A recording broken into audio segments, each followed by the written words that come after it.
I saw a post on Reddit this morning from a user posting their Nifty case, and they had chips in there and a couple of other modules from the Behringer 100 series, the one that's like dual envelope and single LFO, and then the one that's like a full voice VCO filter VCA kind of thing.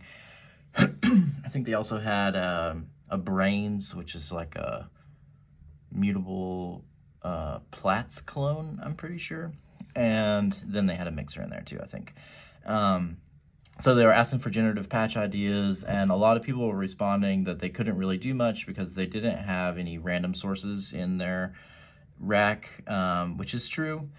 But I felt like I had a little bit of insight into that just because of my usage of chips recently. I think one thing a lot of users that were responding didn't realize is the cool little random voltage generator trick that I do with chips.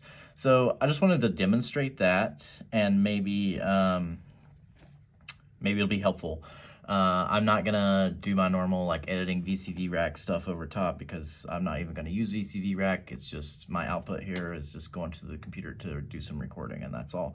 So this is probably gonna be an uglier video than normal, but whatever. Hopefully it's helpful for somebody. So the first thing I wanted to talk about is how to do this self-patching to get that random voltage out of chips. So first we'll just drop in, get a sound coming so we can hear our sine wave coming from chips. And then we have our LFO down here. You can see them flashing up here. This one flashes twice as quick as this one, so, or maybe it's 4 times. I think it might be 4 times. Anyway, so the way that we can make that happen is we can just set this all the way to noise. I'll start with the depth maxed out, LFO rate in the middle. I'll take this output, I'll feed it back into chips. And you can hear we're just stepping through random voltages every time this clock ticks. And that's, it doesn't sound awesome. This is probably my biggest hang up with chips is that no matter what voltage source I put in here, I end up in this weird thing. You hear that like very tinny, high-pitched sound, like there. I hate that. And no matter how I adjust, it just doesn't really respond to CV all that great. But it is neat that we can generate these random voltages from the LFOs, and we can feed this to another oscillator. And so the user, they had, like I said, the Behringer one that has the VCO filter and VCA, and then they also had that Platts clone. So I don't have a Platts, but I do have my Paradox here that has 2 oscillators. So I'm just going to use those. I'll turn off all the self-modulation and all that stuff. And so, what they could do is take this output and feed it directly into that, into the CV input of that VCA from the Behringer model. So I'll just drop this here. I'll take this, take the saw wave. You can hear we're cycling through some sounds there now. Turn that down, it's a little louder than chips. So yeah, we're like now essentially using this LFO kind of like a sample and hold with an internal clock. And we can adjust the depth here to kind of tighten the range. Obviously it's unquantized, but they don't have a quantizer, so I'm not gonna use one. We can adjust the rate.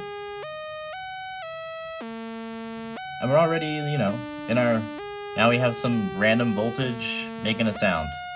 Gonna get kind of boring though. So the next thing that I suggested is, well, we could take that LFO from the Behringer module, put it in square wave mode, and use that as a clock, and use that clock to trigger the envelope and to also adjust the timing of our sample and hold LFO here. So I'm going to take the square wave out of my disting that I have set in LFO mode, and I'm going to put that into the trigger of Maths. So I'm going to use this channel 4 of Maths as ADSR, and that way it's basically like one of the envelope sections of that Behringer module that the user has.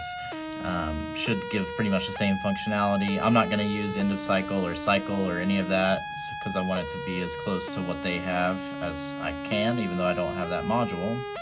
But so we have this LFO triggering our ADSR envelope over here. We can adjust the rise and fall, but I'm just going to leave it all kind of, you know, normal for now. And we can take this envelope, drop it into our saw wave channel, and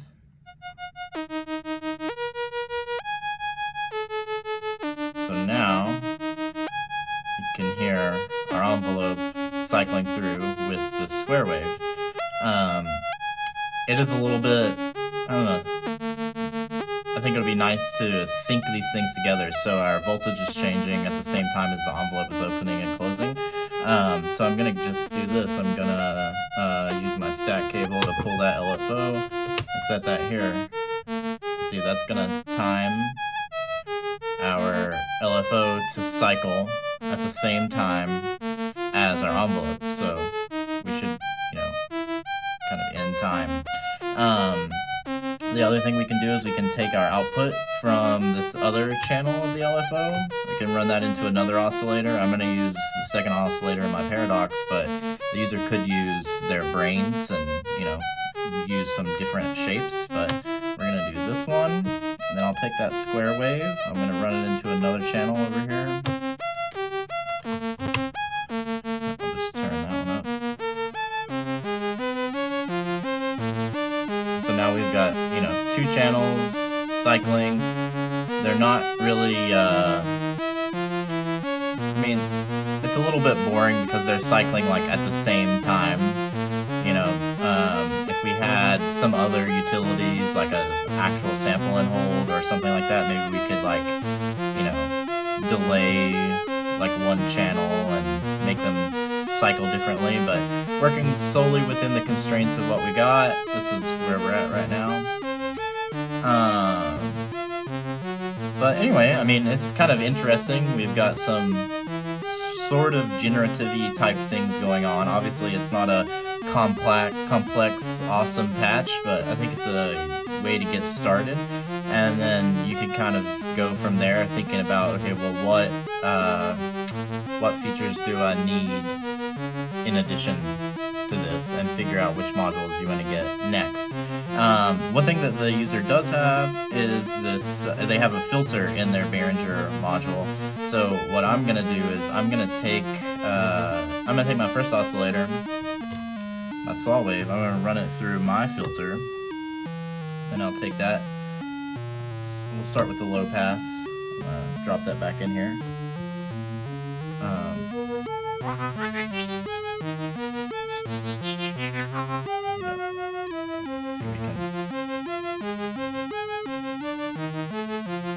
Add some resonance. We can go to high pass, see how that sounds.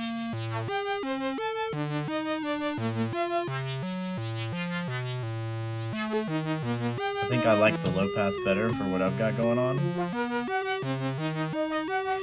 And now maybe, so we have our envelope going. They do have a second envelope in that Behringer module, so I'm gonna fire up my other channel.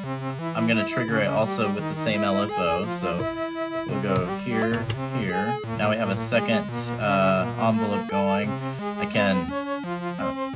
I'm gonna make it go a lot faster, so we're gonna tweak that up to exponential. So that should now be cycling quite a bit more quickly and with different shape than this one. I'm going to take that output and I'm going to run that in the CV of my filter.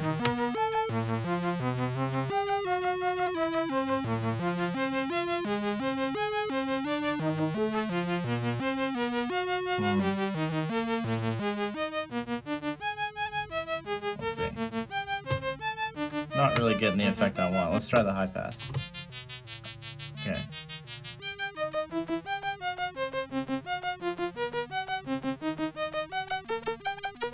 Oh.